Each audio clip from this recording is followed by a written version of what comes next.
Hello friends, आप सभी का हमारे YouTube channel dream government job में स्वागत है। फ्रेंड्स, आप सभी कैसे हैं? आशा करती हूँ आप सभी अच्छे होंगे। मैं पॉलिटिकल साइंस सब्जेक्ट का एक टॉपिक लेकर आई हूँ, मौलिक अधिकार। ये बहुत ही ज़्यादा इंपॉर्टेंट है। अभी जो एग्ज़ाम होने वाले हैं बीपीएससी टी 3.0 और एस्टेट 2024 वाला, और देश के कोई भी एग्जाम हो जिसमें पॉलिटिकल साइंस आता हो, उसमें से ये मौलिक अधिकार एक दो प्रश्न जरूर आते हैं। तो वीडियो अच्छी लगती हो तो चैनल को लाइक, सब्सक्राइब और शेयर करें। तो चलिए आइए शुरुआत करते हैं। मौलिक अधिकार तो आप कहीं से भी पढ़ सकते हैं, लेकिन सबसे बड़ी बात है प्रश्न कैसे बनते हैं, प्रश्न को प्रकृति कैसी होती है, तो हमें समझना चाहिए। चलिए आइए देखते हैं। सबसे पहले हमारा प्रश्न बनता है, मौलिक अधिकार जो है उस संविधान के उसका उल्लेख कहाँ मिलता है, संविधान के किस भाग में उल्लेख मिलता है और किस अनुच्छेद में कहाँ से कहाँ तक मिलता है। तो आपको आंसर करना है संविधान के भाग 3 में अनुच्छेद 12 से लेकर 35 तक मौलिक अधिकार का वर्णन मिलता है। मौलिक अधिकार को भारत का अधिकार पत्र या मैग्ना कार्टा भी कहते हैं। तो इसका उल्लेख संविधान के भाग 3 में है। तो ये भी पूछा जाता है कि किस भाग को मैग्ना कार्टा कहते हैं। तो आप सभी को अभी पता है कि मौलिक अधिकार का वर्णन भाग 3 में है, संविधान के भाग 3 में है। तो संविधान के भाग 3 को भी मैग्ना कार्टा भी कहते हैं। वर्तमान में संविधान के तहत मौलिक जो नागरिकों को मौलिक अधिकार कितने प्रदान किए गए हैं, तो 6 हैं। एक प्रश्न यहाँ से बनता है कि मूल में कितने थे और वर्तमान में कितने हैं। प्रश्न यहाँ से बनता है, प्रश्नों की प्रकृति समझा कीजिए। तो यहाँ पर पूछेगा आपको कि मूल में कितने हैं, मूल में कितने थे, तो 7 थे, और वर्तमान में कितने हैं, तो 6 हैं। तो यहाँ पर बोला जाता है कि जब एक है, जो एक है 7वां, वो कहाँ चला गया, तो संपत्ति के अधिकार को मौलिक अधिकार से हटाकर कानूनी अधिकार दे दिया गया है। और उसका वर्णन अब कहाँ मिलता है, संविधान के भाग जो 300 क है, 300 क में इसको कानूनी अधिकार का रूप दे दिया गया है। जो मौलिक अधिकार है था पहले संपत्ति के अधिकार को, इसको कहाँ डाल दिया गया है, अनुच्छेद 300 क में, और इसे संपत्ति के अधिकार को हटाकर उसे कानूनी अधिकार, जो मौलिक अधिकार हटाकर इसे कानूनी अधिकार दे दिया गया है। तो चलिए आइए देखते हैं कि अब ये 6 मौलिक अधिकार कौन कौन से हैं। वर्तमान में कितने हैं, 6, और मूल में कितने थे, 7। वर्तमान में जो 6 मौलिक अधिकार उनका वर्णन देखते हैं। समानता का अधिकार, इसका वर्णन अनुच्छेद, संविधान के अनुच्छेद 14 से लेकर 18 तक है। दूसरा, स्वतंत्रता का अधिकार अनुच्छेद 19 से लेकर 22 तक का है। तीसरा, शोषण के विरुद्ध अधिकार अनुच्छेद 23 और 24 है। धार्मिक स्वतंत्रता का अधिकार अनुच्छेद 25 से लेकर 28 तक है। संस्कृति और शिक्षा संबंधी अधिकार अनुच्छेद 29 से लेकर 30 है। संवैधानिक उपचारों का अधिकार अनुच्छेद 32 में है।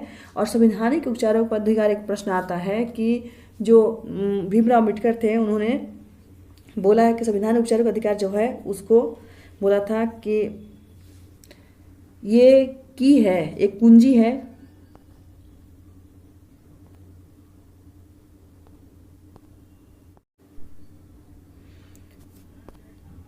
तो जो हमारा छठा है संवैधानिक उपचारों का अधिकार, इसका उल्लेख कहाँ मिलता है, अनुच्छेद 32 में। और भीमराव अम्बेडकर ने संविधान के निर्माता जिन्हें कहा जाता है, तो उन्होंने जो संविधान की आत्मा कहा है, किसे कहा है, अनुच्छेद 32 को, यानी कि संवैधानिक उपचारों का अधिकार है। इसे जो भीमराव अम्बेडकर ने, उन्होंने संविधान की आत्मा कहा। क्यों कहा है, जब इन 5 अधिकारों का हनन होगा तो हम इसके लिए क्या कर सकते हैं, हम न्यायालय की सहारा ले सकते हैं। तो वही संवैधानिक उपचारों का अधिकार है। इसके तहत हम अब अगर हमारे अधिकारों का हनन होता है, शोषण होता है, तो हम कहाँ जा सकते हैं, सुप्रीम कोर्ट और हाई कोर्ट। एक प्रश्न ये भी बनता है कि क्या सुप्रीम कोर्ट जो रक्षा करता है, तो सिर्फ सुप्रीम कोर्ट ही रक्षा करता है मौलिक अधिकारों का, या हाई कोर्ट भी। तो हम दोनों की शरण ले सकते हैं। अगर हमारे मौलिक अधिकारों को कोई हनन करता है तो हम सुप्रीम कोर्ट और हाई कोर्ट, हम दोनों जगह जा सकते हैं। फ्रेंड्स, मैं साथ ही साथ क्वेश्चन भी बताती जाऊंगी कि कैसे क्वेश्चन आते हैं। चलिए अब आइए देखते हैं। जो पहला हमारा है समानता का अधिकार, इसका उल्लेख 14 से 18 तक है। अनुच्छेद 14 में विधि के समक्ष समानता, यानी कि कानून के नज़र में सभी लोग बराबर हैं। विधि यानी कि कानून, कानून के नज़र में सभी लोग बराबर हैं। राज्य, यहाँ पर है राज्य, भारत के राज्य क्षेत्र में किसी व्यक्ति को विधि के समक्ष, यानी कानून के नज़र में आपको किसी कार्य के लिए वंचित नहीं कर सकता है, विधियों के समक्ष से वंचित नहीं करेगा। यहाँ पर सभी कानून के नज़र में बराबर हैं। एक नोट डाल कर लिख लेंगे आप लोग कि विधि के समक्ष समानता जो है, ये विचार कहाँ से है, ब्रिटिश से लिया गया है, इंग्लैंड से लिया गया है। जबकि विधियों के समान संरक्षण, दोनों की प्रकृति समझें। विधि के समक्ष समानता जो है वो कहाँ से लिया गया है, ब्रिटेन से। लेकिन विधियों के समान संरक्षण कहाँ से लिया गया है? अमेरिका के संविधान से लिया गया है। कहते हैं कि भारत का संविधान जो है पोटली है, हर जगह से कहीं ना कुछ अपनाया गया है। और सबसे ज़्यादा कहाँ से लिया गया है? जो 1935 का अधिनियम है उसके तहत करीब 250 अनुच्छेद वहाँ से लिए गए हैं। तो कहते हैं ना, पोटली, उधार की पोटली कहते हैं इसे, क्योंकि सब जगह से कुछ ना कुछ जो अच्छी अच्छी चीज़ों को ग्रहण किया गया भारतीय संविधान में। अनुच्छेद 15 में क्या उल्लेख है? अनुच्छेद 15 में है, धर्म, मूल, वंश, जाति, लिंग या जन्म स्थान के आधार पर कोई विभेद नहीं किया जाएगा। अब इसका प्रश्न कैसे बनता है? अनुच्छेद 15 में क्या उल्लेख है? तो आजकल ये नहीं बोला जाता है कि अनुच्छेद 15 में क्या उल्लेख है। ये जो धर्म, मूल, जाति, लिंग और जन्म स्थान है, इसका क्रम पूछ लिया जाता है। जैसे एक स्थान पर धर्म है, दूसरे पर 2, 3, 4 और 5, यानी मूल वंश कितने स्थान पर आता है, जाति कितने स्थान पर आता है। क्योंकि प्रश्नों की प्रकृति बदल गई है, गहराई से पूछे जाते हैं, कैंडिडेट की मात्रा ज़्यादा बढ़ गई है और ज़्यादा कंपटीशन टफ हो गया है। तो हमें कोई भी एक भी पॉइंट नहीं छोड़ना है, आपको पूरा समझ के चलना है। तो यहाँ पर जो याद करने की ट्रिक क्या है, जो धम्मू नाम की कोई लड़की है, धम्मू नाम की कोई लड़की है, वो जन्म से जाली है। जो जाली है कहाँ से? जन्म से। धम्मू है जो लड़की, या कोई हो धम्मू, बस इसको आप अन्यथा गलत तरीके से ना लें, बस याद करने के लिए है। धम्मू नाम का कोई है जो जाली है जन्म से। जाली मतलब कि 2 नंबर वाले काम करने वाले होते हैं, तो उनके लिए बोला जाता है कि जो धम्मू है वो जाली है जन्म से। तो ध से आपका धर्म, मू से मूल वंश, जा से जाति, ली से लिंग और जन्म से यानी कि जन्म स्थान के आधार पर कोई भी भेद नहीं किया जाएगा। ठीक है। राज्य किसी भी नागरिक के विरुद्ध केवल धर्म, मूल वंश, जाति, लिंग, स्थान के आधार पर किसी भी आधार पर भेदभाव नहीं करेगा। तो सिर्फ ये नहीं पूछा जाएगा कि अनुच्छेद 15 में क्या है, अनुच्छेद यहाँ पर पूछा जाएगा कि कितने चीज़ों का उल्लेख किया गया है। तो 5 चीज़ों का, धर्म, मूल वंश, जाति, लिंग और स्थान। फिर इसका क्रम पूछ लिया जाएगा कैसे है। तो इसके लिए क्या ट्रिक याद करेंगे? धम्मू है जो जाली है जन्म से। मैं प्रश्नों की प्रकृति भी बताती जाऊँगी। क्वेश्चन अनुच्छेद 16 में क्या है? अनुच्छेद 16 में है, लोक नियोजन के विषय में अवसर की समानता। लोक नियोजन के विषय में अवसर की समानता। राज्य के अधीन किसी पद पर नियोजन और नियुक्ति से संबंधित विषयों में सभी नागरिकों को समान अवसर प्रदान किए जाएंगे। लेकिन यहाँ पर एक शर्त रखा जाता है SC, ST और OBC के लिए, कि पहले तो है कि यहाँ पर भाई लोक नियोजन में किसी भी आधार पर कोई भेदभाव नहीं किया जाएगा, समान अवसर प्रदान किए जाएंगे। लेकिन अब जो है अपवाद के रूप में यहाँ पर है कि आपका पिछड़ा वर्ग, OBC, SC, ST के लिए क्या विशेष प्रावधान किया गया? विशेष प्रावधान किए गए हैं। कहाँ? अनुच्छेद 15 के 4 में और अनुच्छेद 64 के 4 में। इन सब के लिए जो SC, ST और OBC हैं, इनके लिए विशेष प्रावधान किया गया है। तो इसका अपवाद भी याद रखें। यहाँ पर है समान अवसर प्रदान किए जाएंगे, अनुच्छेद 16 में है, आर्टिकल 16 में है आपके कि समान अवसर प्रदान किए जाएंगे। लेकिन अपवाद के रूप में याद रखें कि यहाँ पर अनुच्छेद 15(4) में और अनुच्छेद 64(4) में भी इनके लिए विशेष उल्लेख किया गया है। किसके लिए? SC, ST और OBC के लिए। अनुच्छेद 17 में है अस्पृश्यता का अंत। अस्पृश्यता का किसी भी रूप में आचरण करना विधि के अनुसार दंडनीय अपराध घोषित किया जाएगा। अब ये अस्पृश्यता क्या है? तो यहाँ पर जो छुआछूत आपने आज़ादी से पहले देखा होगा कि छुआछूत आपको कुएं पर पानी नहीं भरने दिया जाता है, सार्वजनिक स्थल पर प्रवेश, मंदिरों में जाना, सार्वजनिक स्थलों पर जाना, मेला त्यौहार किसी में जाना, जो नीची जाति के लोग थे उनको लिए रोक था। तो बस अस्पृश्यता का अंत यही है कि यहाँ पर अब नहीं माना जाएगा। अनुच्छेद 17 के तहत इसको गैर कानूनी घोषित कर दिया गया है और ऐसा कोई भी व्यवहार करता है तो उसको दंड दिया जाएगा। तो बस इसका उल्लेख अनुच्छेद कहाँ है? अनुच्छेद 17 में। अनुच्छेद 18 में क्या है? उपाधियों का अंत। उपाधियों का अंत। अब यहाँ ध्यान दें कि सेना और विद्या संबंधित सम्मान के अतिरिक्त जो उपाधि है राज्य द्वारा प्रदान नहीं की जाएगी। राज्य द्वारा सेना और विद्या, ये 2 चीज़ याद रखें। सेना और विद्या के अतिरिक्त कोई भी उपाधि जो है राज्य द्वारा प्रदान नहीं की जाएगी। भारत का कोई भी नागरिक विदेशी राज्य से द्वारा प्रदान की गई उपाधि भारतीय राष्ट्रपति के पूर्व अनुमति से ही स्वीकार करेगा। कहने का मतलब कि आपको विदेशों से आपने कुछ कार्य किया है और उसके लिए आपको उपाधियों से नवाजा जा रहा है, तो इसके लिए आपको सबसे पहले राष्ट्रपति, हमारे देश के प्रथम नागरिक होते हैं राष्ट्रपति, उनसे आपको पूर्व अनुमति लेनी पड़ेगी। उसके बाद ही आप उस उपाधि को ग्रहण कर सकते हैं। तो हमने देख लिया कि जो समानता का अधिकार था अनुच्छेद 14 से लेकर 18 तक। पहला क्या है? 14 में है आपका कानून के नज़र में सभी लोग समान हैं। 15 में क्या है आपका? आपका 15 में है आपके धम्मू जाली है जन्म से, ठीक है। धर्म, मूल वंश, जाति, लिंग और स्थान, जन्म के स्थान के आधार पर कोई भेदभाव नहीं किया जाएगा। 16 में आपका है लोक नियोजन के समान अवसर प्रदान किए जाएंगे। 17 है अस्पृश्यता का अंत और 18 है आपका उपाधियों का अंत। अब हम देखेंगे स्वतंत्रता का अधिकार। स्वतंत्रता का अधिकार किस अनुच्छेद में उल्लेख है? तो अनुच्छेद 19 से लेकर 22 तक स्वतंत्रता का अधिकार का उल्लेख है। अनुच्छेद जो 19 है, वाक्य स्वतंत्रता आदि विषय कुछ अधिकारों का संरक्षण। वर्तमान में अनुच्छेद 19(1) के तहत 6 प्रकार की स्वतंत्रता प्रदान की गई है। अब यहाँ पर भी है जो मूल अधिकार थे, कितने थे? 7। मूल में कितने थे? 7 मौलिक अधिकार थे, लेकिन वर्तमान में 6 हैं। स्वतंत्रता जो है वहाँ पर संपत्तियों के अधिकार को हटा दिया गया। उसी तरह से स्वतंत्रता में से भी 7 में से 6 कर दिया गया। अब वर्तमान में 6 हैं। 19(1) के 4 हैं, उसको हटा दिया गया है। तो पहले भी स्वतंत्रता का अधिकार के अंतर्गत 7 अधिकार प्राप्त थे स्वतंत्रता के, लेकिन अब वर्तमान में 6 ही हैं। यहाँ पर सिर्फ एक घटा दिया गया है।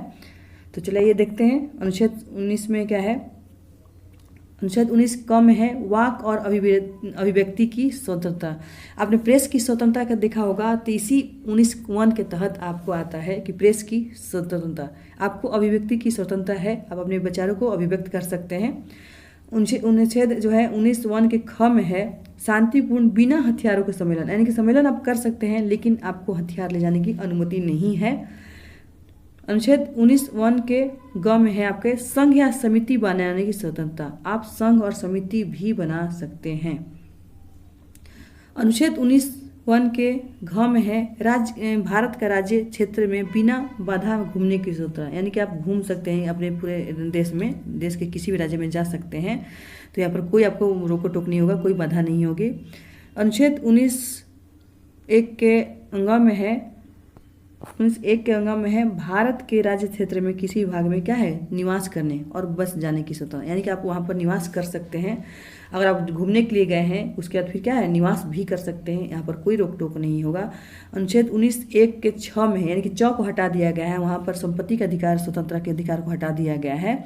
अब देख हम अंग के बाद 19(1) के 6 में आ जाते हैं। जीविका चलाने के लिए कोई भी व्यवसाय, उपजीविका और व्यापार करने की स्वतंत्रता है। कहने का मतलब कि हम अपने विचारों को, पहला में क्या था, क में क्या था, हम अपने विचारों को व्यक्त कर सकते हैं। हमारी अभिव्यक्ति को हनन नहीं कर सकता है, हम अपने विचारों को व्यक्त कर सकते हैं। फिर हम क्या कर सकते हैं, बिना हथियारों को सम्मेलन कर सकते हैं, यानी कि सम्मेलन कर सकते हैं लेकिन बिना हथियार लिए आपको वहाँ पर सम्मेलन करना है। फिर आप संघ या समिति बना सकते हैं। फिर घूम सकते हैं, अगर घूमने गए हैं तो फिर आप निवास भी कर सकते हैं, निवास कर सकते हैं। अब निवास करेंगे तो कुछ खाने पीने के लिए भी तो कुछ चाहिए, तब क्या करेंगे, आप व्यवसाय भी कर सकते हैं।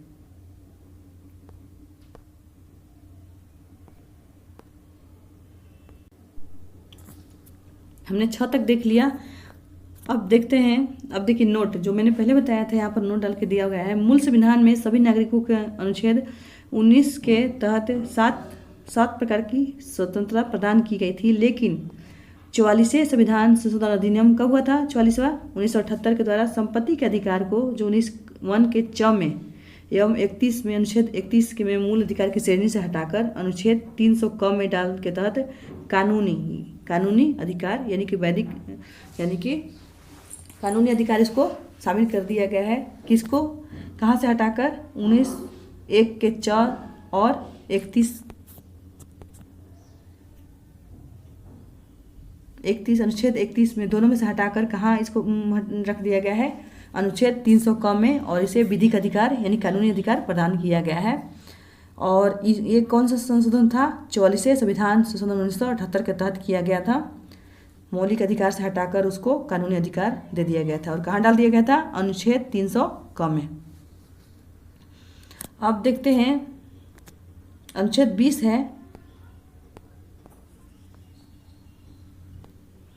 अनुच्छेद 20 है अपराधों के लिए दोष सिद्धि के संबंध में संरक्षण। अपराधों के लिए दोष सिद्धि के संबंध में संरक्षण, इसके तहत 3 प्रकार की स्वतंत्रता का वर्णन किया गया था। कितने प्रकार की स्वतंत्रता का वर्णन किया गया है? तो किसी व्यक्ति को अपराध के लिए दोषी तभी माना जाएगा जब वो किसी प्रवृत्ति यानी कि उस समय लागू जो नियम होगा उसके अनुसार से अतिक्रमण करेगा तब उसके अनुसार से वो दोषी माना जाएगा। दूसरा है किसी व्यक्ति को एक अपराध के लिए सिर्फ एक बार से अधिक दंड नहीं दिया जा सकता है। यानी कि मतलब कि कोई व्यक्ति अगर अपराध किया है ना तो उसको सिर्फ एक बार ही दंड दिया जा सकता है, हम उसे बार बार नहीं दे सकते हैं। और तीसरा है किसी व्यक्ति को स्वयं के विरुद्ध गवाही देने के लिए बाध्य नहीं किया जाएगा। यानी कि आपको देखा होगा कई फिल्मों में कि बोला जाता है कि तुम्हें बोलना पड़ेगा कि तुमने ही चोरी की है या तुमने ही डकैती की है, तो नहीं, यहाँ पर क्या है, आपको अनुच्छेद 20 के तहत आप किसी व्यक्ति को अपने ही विरुद्ध गवाही देने के लिए बाध्य नहीं कर सकते हैं। तो अनुच्छेद जो 20 है अपराधों के लिए दोष सिद्धि के संबंध में 3 प्रकार के स्वतंत्रता का वर्णन किया गया है। पहला है कि दोषी तभी माना जाएगा जो उस काम में उस समय में जो लागू था उसके अनुसार से अगर उसने जुर्म किया हो। सेकंड है एक अपराध के लिए एक ही बार दंड दिया जाएगा। और तीसरा है खुद के विरुद्ध गवाही देने के लिए बाध्य नहीं किया जा सकता है। अनुच्छेद 21 के तहत है प्राण एवं दैहिक स्वतंत्रता का संरक्षण। प्राण एवं दैहिक स्वतंत्रता का संरक्षण, किसी व्यक्ति को विधि द्वारा स्थापित प्रक्रिया के अतिरिक्त उसके प्राण एवं दैहिक के अधिकार से वंचित नहीं किया जाएगा। कहने का प्राण एवं दैहिक यानी कि आपको जीने के लिए क्या क्या चाहिए, खाना पानी, जल, खाना पानी, शुद्ध हवा। तो इसके आधार पर किसी व्यक्ति को खाना खाने से, पानी पीने से और शुद्ध हवा यानी ऑक्सीजन उसे लेने से बाध्य नहीं किया जा सकता है। तो यही है अनुच्छेद 21 के तहत कि प्राण एवं दैहिक स्वतंत्रता का संरक्षण। अब एक जोड़ा गया था अनुच्छेद 21 क में आरटी 2009 है उससे संबंधित, इसमें है शिक्षा के अनुच्छेद 21 क में शिक्षा का अधिकार से संबंधित एक अनुच्छेद जोड़ा गया था। राज्य द्वारा 6 से 14 वर्ष के आयु के वर्ग के सभी बच्चों को यानी लड़का हो या लड़की हो, किसी भी वर्ग के हो यहाँ पर, और निःशुल्क एवं अनिवार्य शिक्षा, निःशुल्क यानी कि आरटी राइट टू एजुकेशन शिक्षा उपलब्ध की जाएगी। कितने वर्ष के बच्चों के लिए? 6 to 14, 6 से 14 वर्ष के बच्चों के लिए निःशुल्क शिक्षा उपलब्ध कराई जाएगी। और इसको पहले क्या थे, मौलिक कर्तव्य कितने थे? 10 थे। 11 मौलिक कर्तव्य भी इसे शामिल किया गया है कि सभी माता पिता और संरक्षक जो हैं 6 से 14 वर्ष के बच्चों के लिए शिक्षा प्रदान करवाएंगे, अब स्कूल भेजेंगे प्रॉपर तरीके से। तो वहाँ पर इसका जो एक 11वां था कर्तव्य वो किसके तहत वर्णन किया गया था? तो 86वें संविधान संशोधन 2002 के तहत एक जो अनुच्छेद 21 है उसमें 6 से 14 वर्ष के बच्चों को निःशुल्क और अनिवार्य शिक्षा यानी कि राइट टू एजुकेशन दिया जाएगा। तो ये किस संशोधन के तहत है? 86वें संविधान संशोधन कब हुआ था? 2002 में। उसके तहत 6 से 14 वर्ष के बच्चों के लिए निःशुल्क शिक्षा और अनिवार्य शिक्षा प्रदान की जाएगी। एक बात और, यहाँ पर अगर फ्री शिक्षा की बात करें, आरटी राइट टू एजुकेशन की बात करें, तो यहाँ पर 21 क के अंतर्गत ये मौलिक अधिकार बन जाता है। और अनुच्छेद आपके 51 क के 11वां जो है के 11वां है आपका मौलिक कर्तव्य, उसमें भी आपको 6 से 14 वर्ष के बच्चों की शिक्षा की बात की गई है। तो यानी कि ये 6 से 14 वर्ष वाले जो है मौलिक कर्तव्य भी है, मौलिक अधिकार भी है। और नीति निर्देशक तत्व में भी अनुच्छेद 45 में भी 0 से 6 वर्ष के बच्चों के लिए निःशुल्क शिक्षा की बात की गई है। अनुच्छेद 22 में है, अनुच्छेद 22 में कुछ दशाओं में गिरफ्तारी और निरोध से संरक्षण, किसी व्यक्ति जो गिरफ्तार व्यक्ति को ये अधिकार प्राप्त है। कुछ दशाओं में गिरफ्तारी और निरोध, उसे इसमें 3 तरह के हैं। उसे गिरफ्तारी के कारणों से अवगत कराया जाएगा, यानी मतलब तुम्हें किस जुर्म के कारण गिरफ्तार किया गया है, जो गिरफ्तारी की गई है उसके कारण से अवगत कराया जाएगा। और दूसरा है 24 घंटे के अंदर, यानी कि यात्रा समय को छोड़ के, यानी आने जाने का जो समय लगा है उसे छोड़कर 24 घंटे के अंतर्गत निकटतम दंडाधिकारी मजिस्ट्रेट के समक्ष पेश किया जाएगा। ठीक है, तो इसका एक ट्रिक है, तीनों जो स्वतंत्रता का अधिकार है अ प्रा क 20, 21, 22 है जो अ यानी कि अपराधों के लिए दोष सिद्धि, प्रा से प्राण और दैहिक स्वतंत्रता 22 में अ प्रा क, अ से आपका 20, 21 और 22, अ से अपराधों के लिए दोष सिद्धि का अधिकार, पास से प्राण और दैहिक स्वतंत्रता का अधिकार, और क से कुछ दशाओं में गिरफ्तारी और निरोध से संबंधित अधिकार। तो ऐसे याद कर सकते हैं ट्रिक के द्वारा। अब देखते हैं शोषण के विरुद्ध अधिकार। अब देखते हैं शोषण के विरुद्ध अधिकार, इसका उल्लेख कहाँ है? अनुच्छेद 23 और 24 में। अनुच्छेद 23 के तहत मानव व्यवहार के दुर्व्यापार और बलात् श्रम को प्रतिबंधित किया गया। कहने का मतलब अनुच्छेद 23 में क्या कहा गया है कि मानव जो है उनको दुर्व्यापार और बलात् श्रम यानी कि जबरदस्ती हम उनसे काम नहीं करवा सकते हैं। उन पर प्रतिबंध किया गया है अनुच्छेद 23 के तहत। अनुच्छेद 24 में है कारखानों खान और जोखिम वाले कार्यों में 14 वर्ष के जो कम बच्चे हैं, 14 वर्ष की आयु से जिनका आयु कम है, 14 वर्ष के नीचे है, उनको वर्ग के बच्चों को नियोजित में प्रतिशत करने की जबरदस्ती काम नहीं किया सकता है। अब इसको याद करने की ट्रिक है, 24 से हम 14 याद रखेंगे।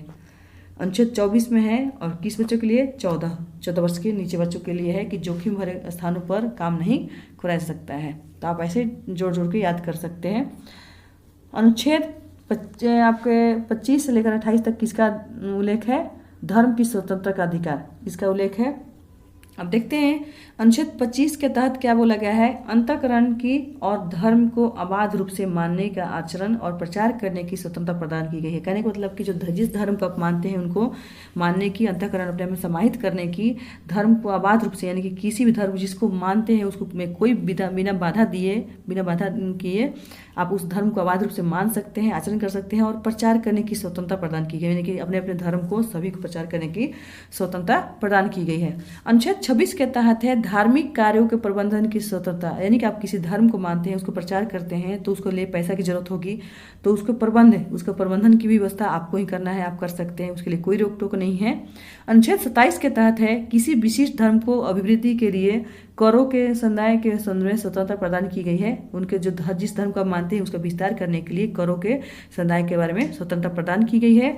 अनुच्छेद 28 के तहत क्या है? अनुच्छेद 28 के तहत है कुछ शिक्षण संस्थाओं में धार्मिक शिक्षा या धार्मिक उपासना में उपस्थित होने के बारे में स्वतंत्रता प्रदान की गई, यानी कि किसी शिक्षण संस्थाओं में जो जिस धर्म की शिक्षण संस्थाएं हैं वो तो उसको उपासना से संबंधित उपस्थित होने की स्वतंत्रता प्रदान की गई है। तो यानी कि जो धार्मिक स्वतंत्रता का अधिकार का उल्लेख कहाँ है? अनुच्छेद 25 से लेकर 28 तक। अब एक बात नोट अप कर लेना आप लोग, जिसमें क्या है, कृपाण धारण करना और उसे लेकर चलना सिख धर्म को मानने के अंग समझा जाएगा। यानी कि कृपाण बाकी लोगों के लिए है कि आप हथियार लेकर नहीं चल सकते हैं, लेकिन सिर्फ सिख के लिए है कि वो कृपाण धारण कर सकते हैं। अब देखते हैं हमने कितना कर लिया, समानता का, स्वतंत्रता का, आपका शोषण के विरुद्ध कर लिया, फिर आपके धर्म के 4 कर लिया। 5वां की बात कर रहे हैं हम, संस्कृति और शिक्षा संबंधी अधिकार। हमारा 5वां मौलिक अधिकार कौन सा है? संस्कृति और शिक्षा संबंधी अधिकार। उसका उल्लेख कहाँ है? अनुच्छेद 29 से लेकर 30 में 2 में उल्लेख है इसका। अनुच्छेद 29 में क्या कहा गया है कि अल्पसंख्यक वर्गों के हितों का संरक्षण, सुरक्षा संबंधी अधिकार उल्लेखित है। अल्पसंख्यक में कौन आते हैं? अल्पसंख्यक में हिंदू वर्ग को छोड़कर, मतलब जिनकी जनसंख्या ज़्यादा है उनको छोड़कर अल्पसंख्यक है, जिनकी जनसंख्या अल्प है, यानी कि जिनकी जनसंख्या कम है उसके बारे में बात की गई है। अनुच्छेद 29 में अल्पसंख्यक वर्गों के हितों का संरक्षण, सुरक्षा संबंधी अधिकार उल्लेखित है, जिससे आपके बौद्ध धर्म, सिख धर्म, जैन धर्म, ये सभी क्या है, इनके अल्पसंख्यक हैं, तो इनके बारे में बात की गई, इनके हितों का संरक्षण की बात की गई है। अनुच्छेद 30 के तहत है शिक्षा संस्थाओं की स्थापना और प्रशासन करने के अल्पसंख्यक वर्गों का अधिकार है। कहने का मतलब कि अल्पसंख्यक वर्ग हैं जो अपने धर्म को, अपने जो उनके वर्ग हैं उनके शिक्षा संबंधी अधिकार की भी बात की गई है यहाँ पर। हमारा 6वां मौलिक अधिकार है संवैधानिक उपचारों का अधिकार। इसे भीमराव अम्बेडकर ने संविधान की आत्मा कहा है। किसको? अनुच्छेद 32 को, संवैधानिक उपचारों के अधिकार को। मौलिक अधिकारों को परिवर्तित कराने के हेतु, यानी कि लागू कराने हेतु, परिवर्तित मतलब लागू कराने हेतु संविधान के अनुच्छेद 32 के तहत सर्वोच्च न्यायालय को 5 तरह की रीट, यानी कि 5 तरह की रीट निर्देश या आदेश जारी करने की शक्ति प्रदान की गई। किसे की दी है? सुप्रीम कोर्ट को 5 तरह की रीट जारी करने की शक्ति प्रदान की गई है सुप्रीम कोर्ट को। इसमें क्या है? बंदी प्रत्यक्षीकरण, दूसरा है परमादेश, तीसरा है प्रतिषेध, चौथा है आपका उत्प्रेषण और 5वां है अधिकार परीक्षा। चलिए अब देखते हैं कि ये 5 के विस्तार से समझते हैं, क्योंकि ज़्यादातर प्रश्न यहाँ से भी आ जाते हैं कि बंदी प्रत्यक्षीकरण में क्या होता है, प्रतिषेध मीन्स क्या होता है, परमादेश मीन्स क्या होता है, अधिकार परीक्षा मीन्स क्या होता है। तो इसका विशेष वर्णन भी हम देख लेते हैं। बंदी प्रत्यक्षीकरण में क्या कहा गया है?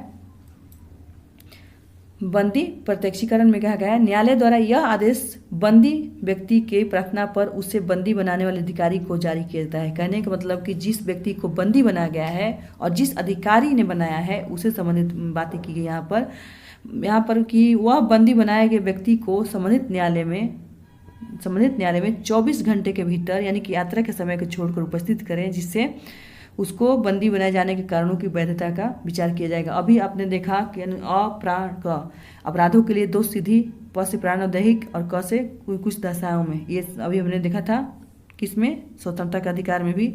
और वही है यहाँ पर भी है बंदी प्रत्यक्षीकरण में, कि जिस व्यक्ति को बंदी बनाया गया है और जिस अधिकारी ने बनाया है उससे संबंधित है कि उसको किस कारण से उसको गिरफ्तार किया गया है, और वहाँ पर जो संबंधित न्यायालय है, यानी कि जिस एरिया में बात की गई, जिस एरिया में गिरफ्तार किया गया है, उस एरिया में संबंधित न्यायालय जो है उसको 24 घंटे के भीतर, यहाँ पर ये भी प्रश्न पूछा जाता है कि कितने घंटे के भीतर बंदी को पेश करना चाहिए, तो 24 घंटे के भीतर व्यक्ति को, जो बंदी व्यक्ति है, उसको पेश किया जाना चाहिए और कारण पर विचार होना चाहिए। और एक बात और है, यहाँ पर यात्रा के समय को छोड़कर, यानी कि जो आने जाने का जो समय लगा है उसको छोड़कर 24 घंटे के भीतर प्रस्तुत करना जरूरी है। दूसरा हमारा है परमादेश। परमादेश में क्या बात की गई है, इसका अर्थ क्या होता है? परमादेश होता है जब कोई पदाधिकारी अपने सार्वजनिक कर्तव्यों का निर्वहन नहीं करता। कौन?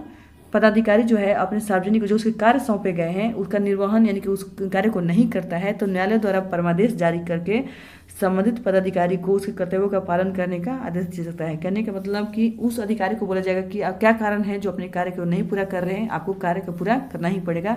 जिस पद के लिए आपको स्थापित किया गया है उसके कार्य को आपको करना पड़ेगा, ये न्यायालय आदेश दे सकता है उस पदाधिकारी को। तीसरा है प्रतिषेध, प्रोहिबिशन।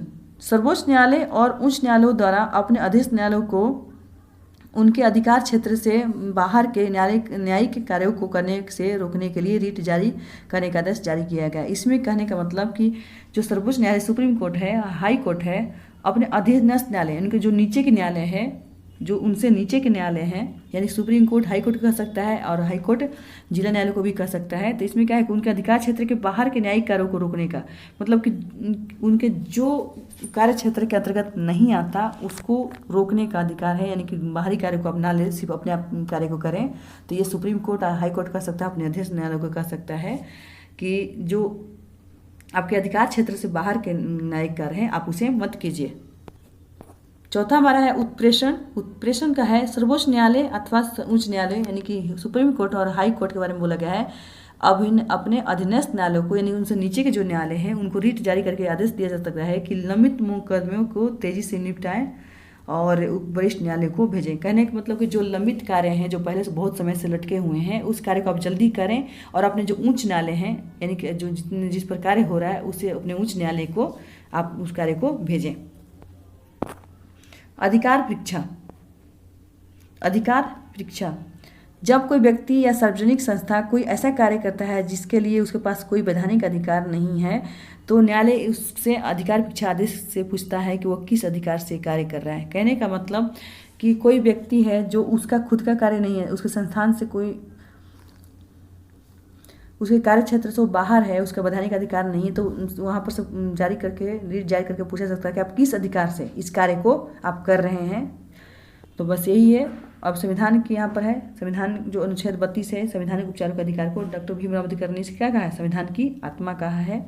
एक बात और, राष्ट्रीय आपातकाल में मौलिक अधिकार जो है अनुच्छेद 20 और 21 छोड़कर निलंबित हो सकते हैं। कहने का मतलब कि जितने मौलिक अधिकार प्रदान किए गए हैं सिर्फ 20 और 21 से, यानी कि प्राण और दैहिक स्वतंत्रता और कुछ दशाओं में गिरफ्तारी निरोध का से संबंधित 2 छोड़कर आपको सारे मौलिक अधिकार निलंबित किए जा सकते हैं। कब? राष्ट्रीय आपात के समय, राष्ट्रीय आपात के समय। तो फ्रेंड, मौलिक अधिकार से संबंधित 2 महत्वपूर्ण फैक्ट और हैं। केशवानंद भारती वाद, ये कब हुआ था? 1973 में सर्वोच्च न्यायालय ने निर्णय दिया कि संविधान के मूल ढांचे को छोड़कर संसद मूल अधिकारों में संशोधन कर सकती है। कौन कर सकता है? संसद कर सकती है मूल अधिकारों में संशोधन। लेकिन यहाँ पर क्या बोला गया? मूल ढांचे को, यानी कि जो बनाया गया है मूल ढांचा संविधान का, तो उसमें मूल ढांचे को छोड़कर उसमें बस संशोधन करने का मतलब ये होना चाहिए कि बस उसको विस्तार देने के लिए है और उसमें सकारात्मक बातें ही सिर्फ जोड़ना है, नकारात्मक बातें नहीं जोड़ना है। तो ये बातें हैं कि मूल ढांचे में बिल्कुल नुकसान पहुंचाए बिना आप उसमें संशोधन कर सकती है संसद मूल अधिकारों में, लेकिन सिर्फ विस्तार देने के लिए, और सिर्फ सकारात्मक बातों को ही जोड़ सकती है, नकारात्मक बातों को नहीं जोड़ सकती है। सेकेंड हमारा है मूल अधिकार वाद युग है, अर्थात इनको लागू कराने के लिए न्यायालय की शरण ली जा सकती है। कहने का मतलब कि ये वाद युग है, अगर इसका कोई हनन कर सकता है और इसको लागू करवाने के लिए हम न्यायालय की शरण ले सकते हैं। तो ये दो बहुत महत्वपूर्ण फैक्ट थे फ्रेंड्स। वीडियो अच्छी लगती हो तो चैनल को लाइक सब्सक्राइब शेयर करें। Bye bye.